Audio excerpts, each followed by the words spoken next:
Bom galera, antes de começar esse vídeo eu quero dizer aí que eu estou participando de uma peça de teatro chamada Ofélia, Ambição e Traição. Vai estar em cartaz os dias 15 e 22 de maio, o dia 15 às 19h30, no dia 22 às 17 horas, no Teatro do ETA, o estúdio de treinamento artístico, na rua Major Diogo, número 547.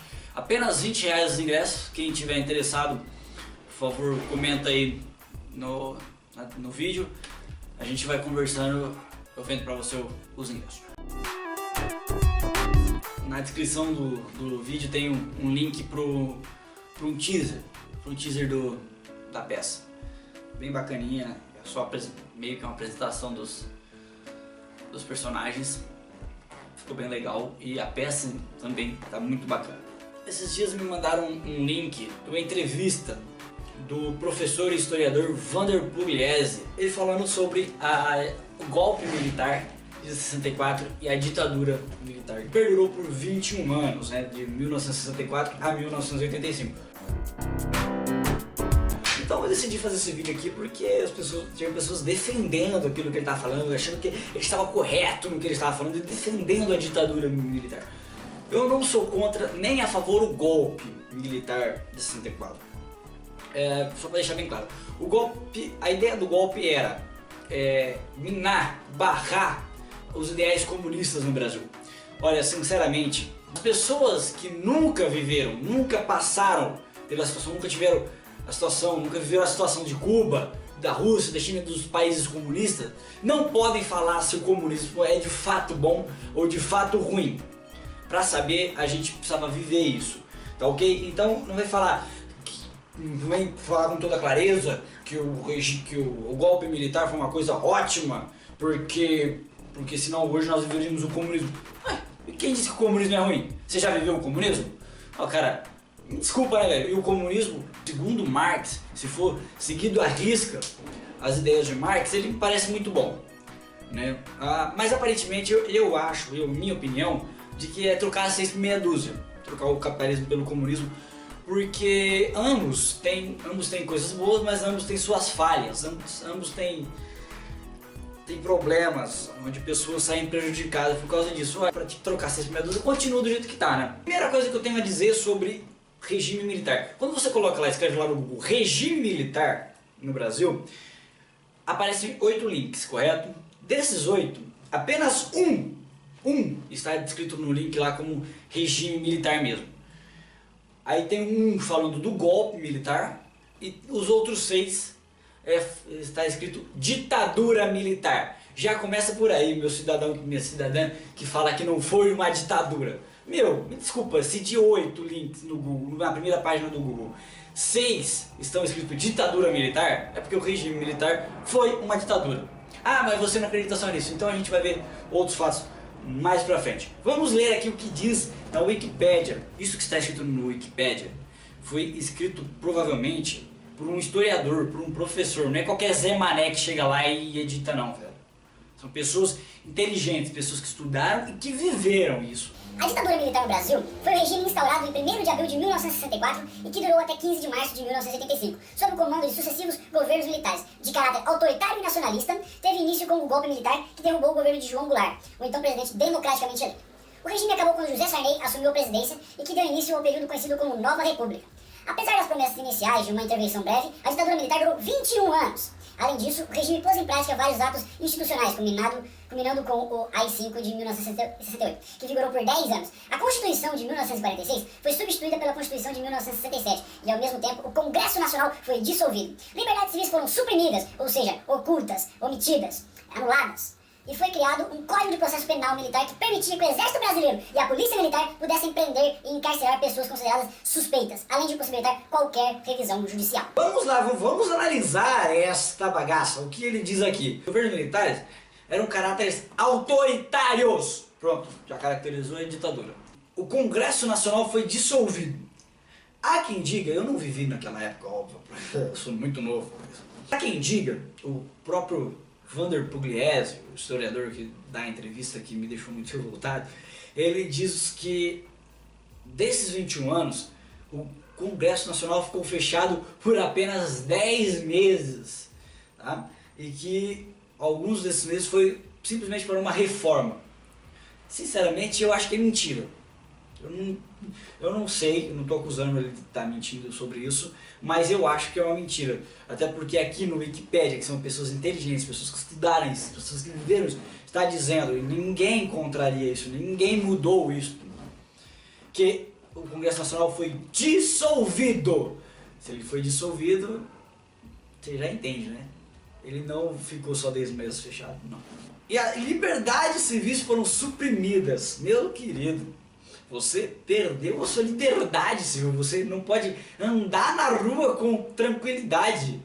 Aí vem o senhor Vander Pugliese e me diz que ninguém tinha segurança nas ruas, não se tinha segurança nas ruas, que os marginais eles vinham atacando, e que depois da ditadura militar, que isso acabou, que as pessoas tinham segurança para andar na rua. Tinham segurança contra os bandidos, mas contra os próprios governantes não tinham. Os governantes eram os bandidos na época. Eram os governantes que fudiam com o cidadão, e não os bandidos mais. Tinha segurança entre aspas, velho. Eu tenho muito mais segurança hoje com tanto bandido aí espalhado na rua do que as pessoas tinham naquela época com os militares governando. Se o soldado do exército ou um policial militar olhasse pra sua cara quando você está passando na rua e dissesse: ah, esse cara tem cara de comunista, eles podiam te prender e fazer o que eles bem entenderem com você. Até torturar para conseguir tirar informações suas que talvez você nem tivesse, tá ok? Isso aconteceu muito mesmo naquela época. A ditadura censurava todos os meios de comunicação do país e torturava e exilava dissidentes. Além de censurar todos os meios de comunicação do país, todo mundo que era contra os ideais do governo naquela época eram torturados e ou exilados e até mortos, dependendo. Vamos agora à entrevista. Primeiro, antes de tudo, você sabe quem é Vander Pugliese? Se você não sabe, eu vou ler uma matéria que saiu em vários jornais no dia 5 de dezembro de 2014, portanto 9 meses após a declaração dele. Tem uma foto muito interessante, uma casa com uma piscina, no fundo da piscina desenhada a suástica, que é um símbolo, que é o símbolo nazista, para quem não sabe o que é a suástica, aquele 2 S's relaçados. Aí está escrito assim: uma foto aérea divulgada pela Polícia Civil de Santa Catarina na terça-feira, dia 2, chocou muitas pessoas. Uma suástica, imagem conhecida como símbolo do nazismo, foi flagrada no fundo de uma piscina em uma casa na cidade de Pomerode. O imóvel pertence ao professor de história Vandercy Antônio Pugliese, que já teve problemas com a justiça. A simpatia dele pelo nazismo é tanta que batizou o filho com o nome de Adolf. A partir do momento que você lê uma coisa dessa, você já vai anular qualquer coisa que ele falar. Você não vai nem querer dar ouvidos, mesmo sendo certo ou errado. Me desculpa. Eu não dou ouvido pra um cara desse. Portanto, eu creio que as pessoas daquela época só deram ouvido, provavelmente deram ouvido pra isso durante 9 meses, no máximo. Vamos começar então a entrevista. No começo da entrevista, ele disse que não foi um golpe, e sim uma contra-revolução. Esse cara sabe o que significa a palavra golpe? Ação ou manobra desleal. Rombo, desfato. A partir do momento os militares foram pro Rio de Janeiro, se reuniram em peso lá no Rio de Janeiro para derrubar o presidente. Isso é uma manobra desleal, logo é um golpe. Ele ainda fala mais uma vez, não, disse que não é o golpe porque os militares não deram nenhum tiro sequer. Eles estavam lá armados, os militares estavam todos armados lá no Rio de Janeiro. Foi uma ação desleal, os caras estão ameaçando atirar fogo contra o local onde está o presidente caso ele não renuncie. É óbvio que ele renunciar. Eu renunciaria sem pensar 2 vezes, cara. Meu, eu tenho um cagaço pra arma. Imagino que o senhor João Goulart também tinha um cagaço. E aí fugiu pra Brasília e depois pro Uruguai. Mano, imagina, se o militar chega aqui atirando em mim, velho, você é louco. Eu não, eu prefiro renunciar. Vai, toma o poder aí vocês mesmo que se foda. Nem azul. Oxi, você é louco? Não ficar confrontando os caras aí. Todo mundo vai dar uma porrada de militar aí, tudo armado, sai fora. Ele falou que não foi uma ditadura porque tiveram eleições para o presidente. Eleições essas, diz ele, pelo Congresso Nacional. Vou explicar para você o que significa ditadura. Ditadura no dicionário. Está dito assim: governo autoritário exercido por uma pessoa ou por um grupo de pessoas com supremacia do poder executivo em que se suprimem ou restringem os direitos individuais. Foi exatamente o que os militares fizeram. Independente de ter eleição ou não, isso não caracteriza uma ditadura ou deixa de caracterizar. Daqui a pouco, porque se for esse negócio de votação, então o nazismo do Hitler também não foi uma ditadura. for por causa de votação, o Hitler foi eleito presidente por voto popular. Então não foi uma ditadura? Pera lá, como assim? Pelo jeito ele deve achar que não também, né? Ele é condizente com o nazismo, ele faz apologia ao nazismo. Ele fala que 99,99% da população apoiou o golpe militar. Quer dizer, existiam menos de 0,01% da população que eram comunistas. Peraí, desculpa, eu entendo que se apenas 0,01% da população é comunista e está tentando revolucionar e montar o comunismo no Brasil, você não precisa de um golpe para acabar com eles. É um número insignificante de pessoas. Desculpa, só os militares que foram para o Rio de Janeiro já dá mais de 0,01% da população nacional. Acho que a maioria apoiava o golpe, sim, mas não mais de 90%, não. Muitas pessoas eram contra o golpe e eram a favor da Revolução Comunista.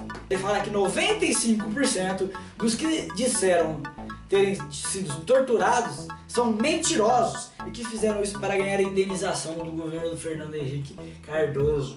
Porque o governo do Fernando Henrique Cardoso ia pagar a indenização sem pelo menos fazer um exame médico para comprovar, né? Meu querido, não foi assim, simplesmente, quem aqui foi torturado? Eu fui torturado, tô a indenização. Eu fui torturado, tô a indenização, não. Aí ele veio com um absurdo, uma coisa ridícula. Ele fala o seguinte: pergunta pra qualquer pessoa de 55 anos pra cima, elas vão dizer que sentem saudade do governo militar, porque foi muito... Mentira! Eu conversei com pessoas que viveram aquela época e essas pessoas disseram que elas tinham medo de sair na rua, tinham medo de falar qualquer coisa que pudesse parecer que era uma opinião contrária às ideias do governo. Muitas têm medo até hoje.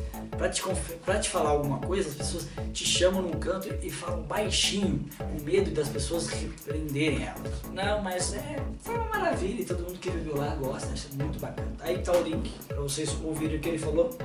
E vamos pesquisar a respeito, porque eu acho que a gente tem que ouvir os dois lados da história também. Não adianta ouvir só um lado. Tiveram coisas positivas no regime militar? Olha, passam despercebidas, viu? Diante de tanta coisa negativa, as positivas passam despercebidas. Bom, galera, é isso. Se você concorda com o que eu disse, dá like. Se você não concorda, dá dislike. E também comenta aí o que você acha. O porquê que você acha que eu tô certo, o porquê que você acha que eu tô errado, o porquê que você acha que eu não tô nem certo nem errado, tá? E, mais uma vez, se você estiver interessado em assistir a peça, Ofélia, Missão e Traição, comenta aí e fala, eu tô querendo! Aí a gente conversa, melhorzinho pra gente ver como que eu faço pra te vender isso aí. Tem ingresso aí pra todos pro dia 15 e pro dia 22. Tá ok? Beijo na bunda, até segunda.